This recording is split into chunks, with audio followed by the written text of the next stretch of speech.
नमस्कार दोस्तों, मैं हूं doctor Vineet Gautam, gastroenterologist and gastro surgeon GVL hospital Indore से। तो किसी किसी को खाना गले में अटकता है। जब वो खाना खाता है तो खाना गले में अटकने लग जाता है। कभी वो गले में अटकता है, कभी छाती के बीच में लगता है और कभी उसको पेट के निचले हिस्से में दबाव महसूस होता है और खाना अटकता है, प्रॉपर अंदर नहीं जाता है।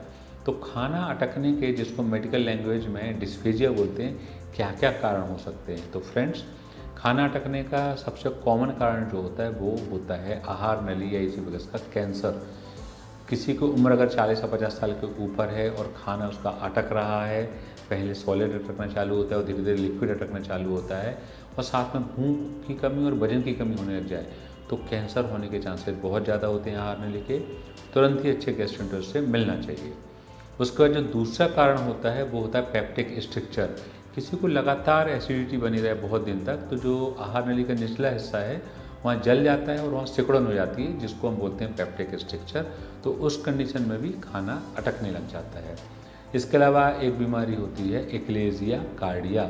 इसमें जो अपनी आहार नली है इसकी कॉन्ट्रैक्टिलिटी कम हो जाती है और आहार नली जहाँ खाने की थैली से जोड़ते हैं उस जंक्शन पे प्रेशर बहुत ज़्यादा हो जाता है। तो जब हम खाना खाते हैं तो आहार नली का जो जंक्शन है वो खुलता ही नहीं है, वहाँ प्रेशर बहुत ज़्यादा होता है। इस कंडीशन को बोलते हैं एक्लेजिया कार्डिया।